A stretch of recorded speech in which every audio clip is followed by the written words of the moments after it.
The Brothers Karamazov by Fyodor Dostoevsky. Translated by Constance Garnett. Book 3. Chapter 3.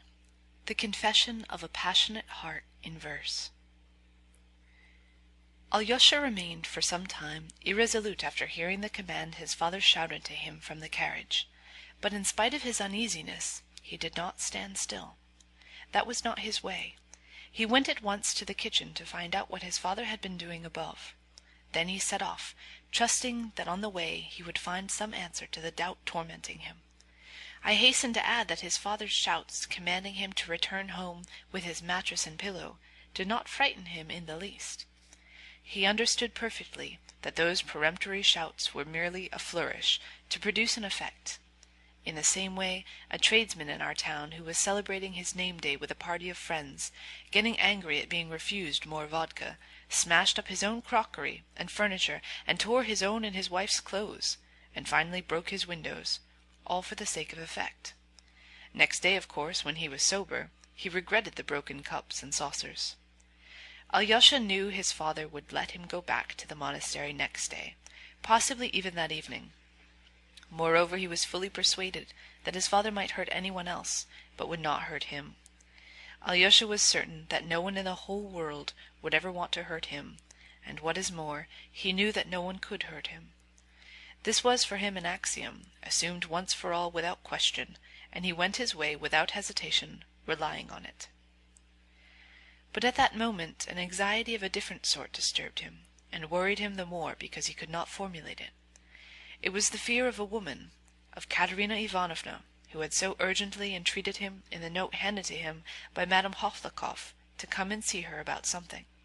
This request and the necessity of going had at once aroused an uneasy feeling in his heart, and this feeling had grown more and more painful all the morning, in spite of the scenes at the Hermitage and at the Father Superior's. He was not uneasy, because he did not know what she would speak of, and what he must answer, and he was not afraid of her simply as a woman. Though he knew little of women, he had spent his life from early childhood till he entered the monastery entirely with women. He was afraid of that woman, Katerina Ivanovna. He had been afraid of her from the first time he saw her. He had only seen her 2 or 3 times, and had only chanced to say a few words to her. He thought of her as a beautiful, proud, imperious girl. It was not her beauty which troubled him, but something else. And the vagueness of his apprehension increased the apprehension itself. The girl's aims were of the noblest. He knew that. She was trying to save his brother Dmitri simply through generosity, though he had already behaved badly to her. Yet although Alyosha recognized and did justice to all these fine and generous sentiments, a shiver began to run down his back as soon as he drew near her house. He reflected that he would not find Ivan, who was so intimate a friend with her, for Ivan was certainly now with his father. Dmitri he was even more certain not to find there, and he had a foreboding of the reason. And so his conversation would be with her alone. He had a great longing to run and see his brother Dmitri before that fateful interview. Without showing him the letter, he could talk to him about it. But Dmitri lived a long way off, and he was sure to be away from home too. Standing still for a minute, he reached a final decision. Crossing himself with a rapid and accustomed gesture, and at once smiling, he turned resolutely in the direction of his terrible lady. He knew her house. If he went by the High Street and then across the market-place, it was a long way round. Though our town is small, it is scattered, and the houses are far apart.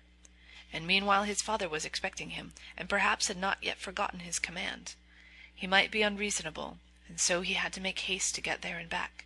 So he decided to take a short cut, by the back way, for he knew every inch of the ground. This meant skirting fences, climbing over hurdles, and crossing other people's backyards, where everyone he met knew him and greeted him.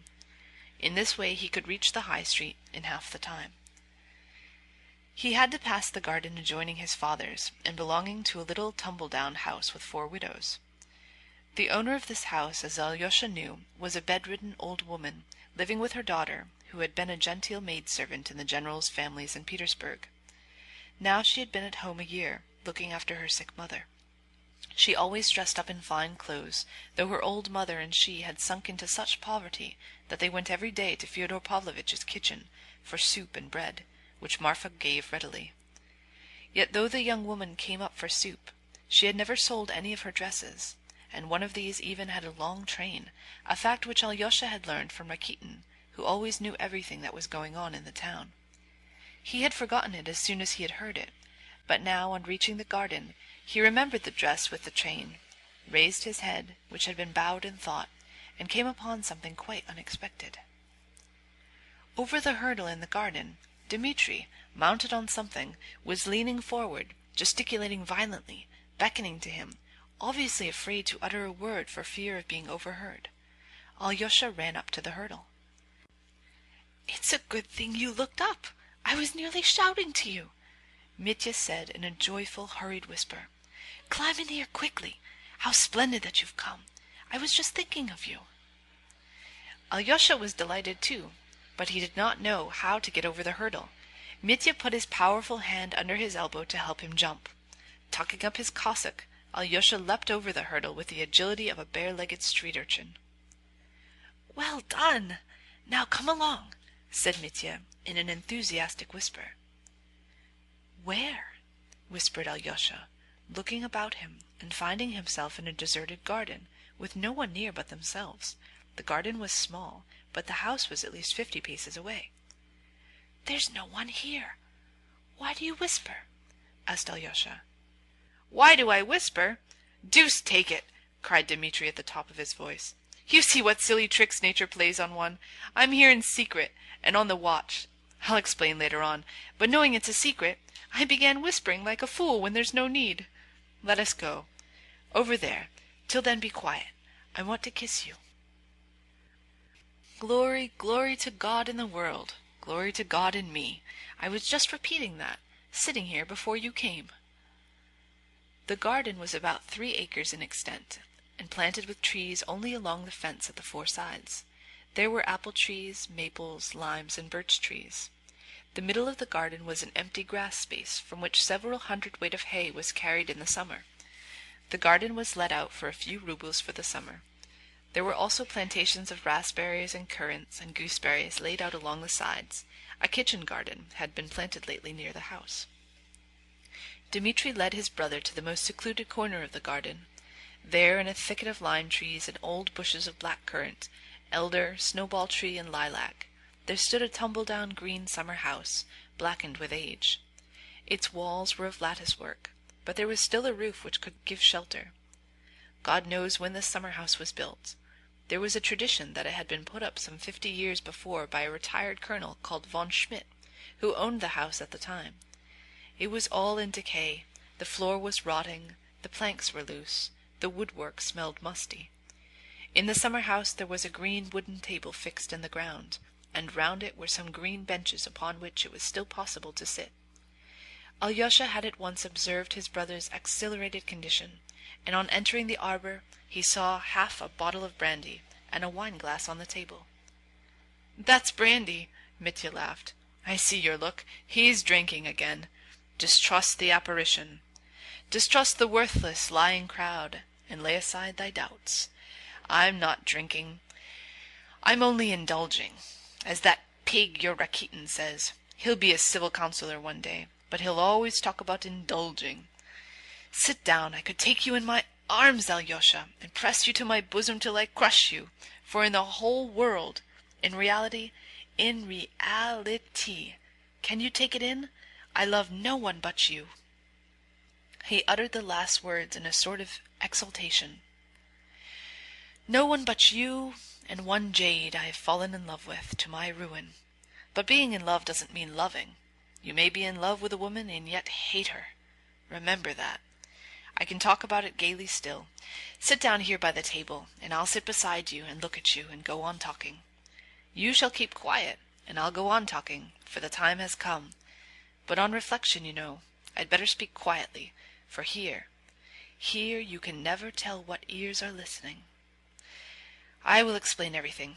As they say, the story will be continued. Why have I been longing for you? Why have I been thirsting for you all these days, and just now?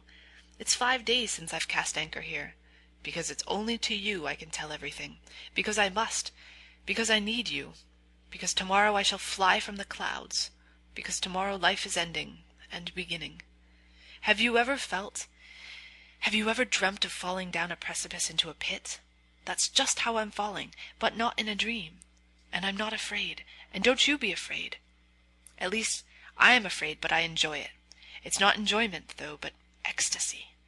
Damn it all, whatever it is, a strong spirit, a weak spirit, a womanish spirit, whatever it is, let us praise nature. You see what sunshine, how clear the sky is. The leaves are all green. It's still summer. 4 o'clock in the afternoon, and the stillness. Where were you going? I was going to father's, but I meant to go to Katerina Ivanovna's first. To her? And to father? Ha! What a coincidence! Why was I waiting for you, hungering and thirsting for you in every cranny of my soul and even in my ribs? Why, to send you to father and to her, Katerina Ivanovna, so as to have done with her and with father. To send an angel. I might have sent anyone, but I wanted to send an angel. And here you are on your way to see father and her. Did you really mean to send me? Cried Alyosha with a distressed expression. Stay! You knew it, and I see you understand it all at once. But be quiet for a time. Don't be sorry and don't cry. Dmitri stood up, thought a moment, and put his finger to his forehead.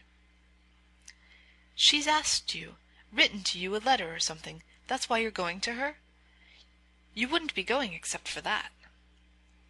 Here is her note. Alyosha took it out of his pocket. Mitya looked through it quickly. And you were going the back way. Oh, gods! I thank you for sending him by the back way. And he came to me like the golden fish to the silly old fisherman in the fable. Listen, Alyosha. Listen, brother. Now I mean to tell you everything, for I must tell someone. An angel in heaven I've told already, but I want to tell an angel on earth. You are an angel on earth. You will hear and judge and forgive. And that's what I need, that someone above me should forgive. Listen, if 2 people break away from everything on earth and fly off into the unknown, or at least one of them, and before flying off or going to ruin he comes to someone else and says, "Do this for me," some favor never asked before, that could only be asked on one's deathbed, would that other refuse if he were a friend or a brother? I will do it, but tell me what it is, and make haste, said Alyosha. Make haste! Don't be in a hurry, Alyosha, you worry and worry yourself. There's no need to hurry now. Now the world has taken a new turning. Ah, Alyosha, what a pity you can't understand ecstasy. But what am I saying to him, as though you didn't understand it? What an ass I am. What am I saying? Be noble, O man. Who says that? Alyosha made up his mind to wait. He felt that perhaps, indeed, his work lay here. Mitya sank into thought for a moment, with his elbow on the table and his head in his hand. Both were silent. Alyosha, said Mitya, you're the only one who won't laugh. I should like to begin my confession with Schiller's Hymn to Joy and Die Freude. I don't know German. I only know it's called that. Don't think I'm talking nonsense because I'm drunk. I'm not a bit drunk. Brandy's all very well, but I need 2 bottles to make me drunk. Silenus with his rosy fizz upon his stumbling ass. But I've not drunk a quarter of a bottle, and I'm not Silenus. I'm not Silenus, though I am strong, for I've made a decision once for all. Forgive me the pun. You'll have to forgive me a lot more than puns today. Don't be uneasy. I'm not spinning it out. I'm talking sense, and I'll come to the point in a minute. I won't keep you in suspense.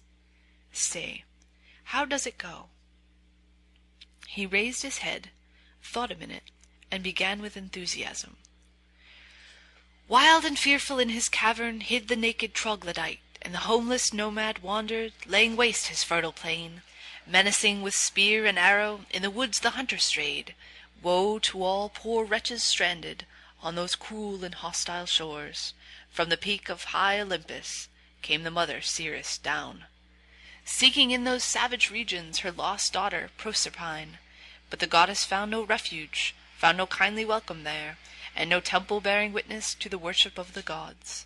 From the fields and from the vineyards came no fruits to deck the feasts. Only flesh of blood-stained victims smouldered on the altar fires.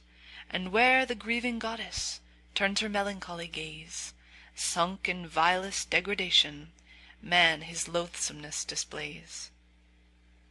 Mitya broke into sobs and seized Alyosha's hand. My dear, in degradation now too. There's a terrible amount of suffering for man on earth, a terrible lot of trouble. Don't think I'm only a brute in an officer's uniform, wallowing in dirt and drink. I hardly think of anything but of that degraded man. If only I'm not lying, I pray God I'm not lying and showing off. I think about that man because I am that man myself. Would he purge his soul from vileness and attain to light and worth, he must turn and cling forever to his ancient Mother Earth. But the difficulty is, how am I to cling forever to Mother Earth? I don't kiss her, I don't cleave to her bosom. Am I to become a peasant or a shepherd?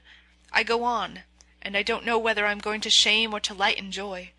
That's the trouble for everything in the world, it's a riddle. And whenever I've happened to sink into the vilest degradation, and it's always been happening, I always read that poem about Cirrus and man. Has it reformed me? Never, for I'm a Karamazov. For when I do leap into the pit, I go headlong with my heels up, and am pleased to be falling in that degrading attitude, and pride myself upon it. And in the very depths of that degradation, I begin a hymn of praise. Let me be accursed, let me be vile and base, only let me kiss the hem of the veil in which my God is shrouded. Though I may be following the devil, I am thy son, O Lord, and I love thee, and I feel the joy without which the world cannot stand. Joy everlasting fostereth the soul of all creation. It is her secret ferment fires the cup of life with flame. 'Tis at her beck the grass has turned each blade towards the light, and solar systems have evolved from chaos and dark night, filling the realms of boundless space beyond the sage's sight. At bounteous nature's kindly breast all things that breathe drink joy, and birds and beasts and creeping things all follow where she leads. Her gifts to man are friends in need, the wreath, the foaming must, to angels, vision of God's throne, to insects, sensual lust. But enough poetry. I am in tears, let me cry. It may be foolishness that everyone would laugh at, but you won't laugh. Your eyes are shining too. Enough poetry. I want to tell you now about the insects to whom God gave sensual lust. To insects, sensual lust. I am that insect, brother, and it is said of me specially. All we Karamazovs are such insects. An angel as you are, that insect lives in you too, and will stir up a tempest in your blood. Tempests, because sensual lust is a tempest, worse than a tempest. Beauty is a terrible and awful thing. It is terrible because it has not been fathomed and can never be fathomed, for God sets us nothing but riddles. Here the boundaries meet, and all contradictions exist side by side. I am a cultivated man, brother, but I've thought a lot about this. It's terrible what mysteries there are. Too many riddles weigh men down on earth. We must solve them as we can, and try to keep a dry skin in the water. Beauty! I can't endure the thought that a man of lofty mind and heart begins with the ideal of the Madonna and ends with the ideal of Sodom. What's still more awful is that a man with the ideal of Sodom in his soul does not renounce the ideal of the Madonna, and his heart may be on fire with that ideal, genuinely on fire, just as in his days of youth and innocence. Yes, man is broad, too broad indeed. I'd have him narrower. The devil only knows what to make of it. What to the mind is shameful is beauty, and nothing else to the heart. Is there beauty in Sodom? Believe me, that for the immense mass of mankind, beauty is found in Sodom. Did you know that secret? The awful thing is that beauty is mysterious as well as terrible. God and the devil are fighting there, and the battlefield is the heart of man. But a man always talks on his own ache. Listen now, to come to facts. This ends Chapter 3.